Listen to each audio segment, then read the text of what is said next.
Berikutnya dipersilakan Yang Berhormat Berwas. Terima kasih Datuk Pengurusi. Saya merujuk kepada butiran 030100 pendaftaran negara dan 030200 hal ehwal immigration.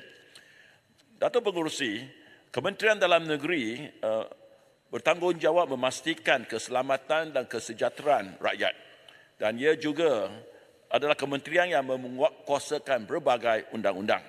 Tapi beberapa dekad ini, KDN ada kalanya yang menyebabkan kesengsaraan rakyat dan tidak mengikut undang-undang.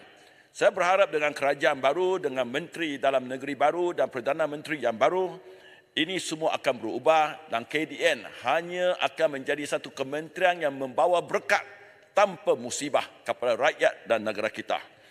Dan saya berharap 5 perkara yang akan saya bangkitkan ini yang mendatangkan masalah ini dapat diperbaiki dan diselesaikan agar masalah itu tidak berterusan. Perkara pertama ialah perlucutan kewarganegaraan kanak-kanak yang telah dianak angkat semasa masih bayi dengan tidak mengikut prosedur perundangan.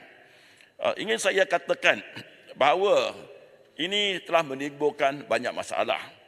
Dan ini ada satu masalah yang kita boleh elakkan. Untuk saya tekankan hujah saya dan saya boleh simpulkan dengan bahasa Melayu pasar. Pasar yang orang kata tidak ada hal kita pergi cari hal. Tidak ada hal atau kita buat hal. Inilah keadaan KDN apabila KDN melucutkan hak kewarganegaraan kanak-kanak ini. KDN haruslah menumpukan tenaga dan perhatian kepada perkara-perkara dan masalah lain yang melanda negara kita. Dan tindakan KDN ini menyebabkan ramai kanak-kanak ini menjadi orang yang tanpa kewarganegaraan, iaitu stateless people. Ini menimbulkan masalah kepada kanak-kanak, keluarganya dan juga kepada masyarakat. Dan tindakan ini adalah bertentangan dengan perkara 15 Deklarasi Hak Asasi Manusia Sejagat Bangsa-Bangsa Bersatu. Dan kita adalah ahli dalam Majlis Hak Asasi Manusia Bangsa-Bangsa Bersatu. Dan kita sekarang melanggari hak asasi yang termaktub dalam deklarasi tersebut. Oleh yang demikian, saya mohonlah berhentilah tindakan melucutkan hak kewarganegaraan kanak-kanak dan pulihkan kewarganegaraan kanak-kanak ini yang telah dilucutkan. Perkara kedua, pembetulan kad pengenalan orang bukan Islam yang ada perkataan Islam atas kad pengenalan mereka.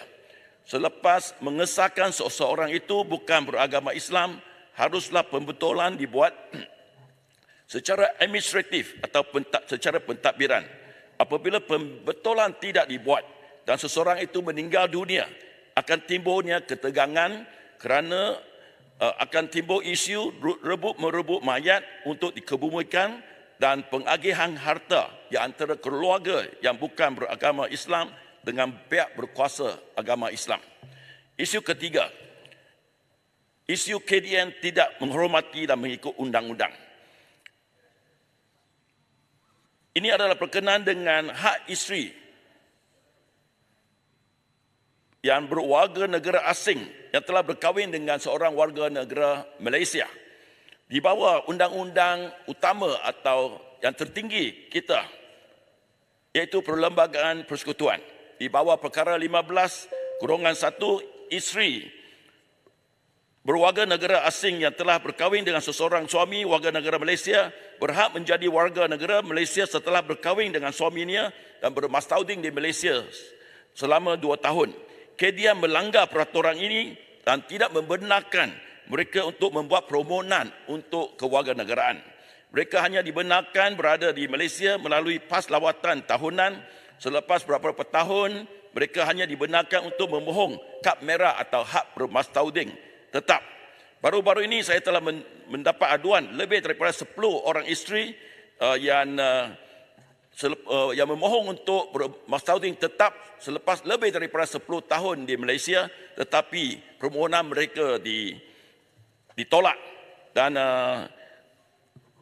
Ini menjadi satu masalah dan dalam beberapa kes yang lain, mereka isteri-isteri ini dihalau balik ke keluarga ke negara mereka apabila suami mereka tidak lagi bersetuju menjadi sponsor isteri-isteri ini. Bayangkan masalah yang timbul dengan perasaan anak-anak dia dengan ibu berkenaan.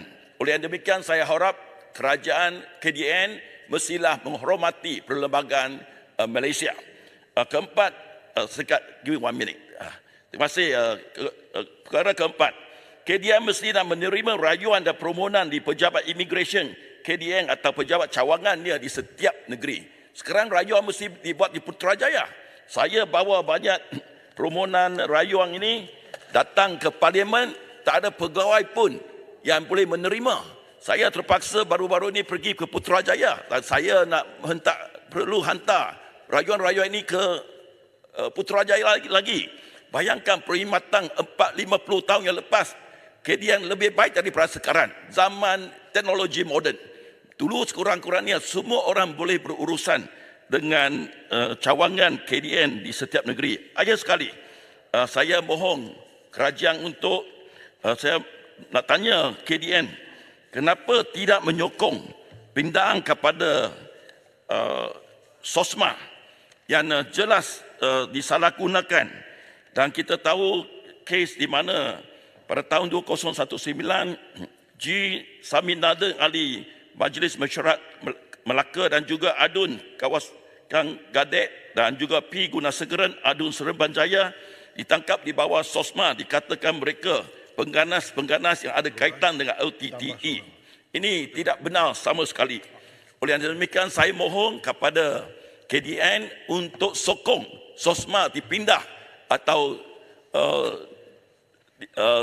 atau dipatahkan sama sekali untuk kita memenuhi janji-janji kita semasa pilihan raya.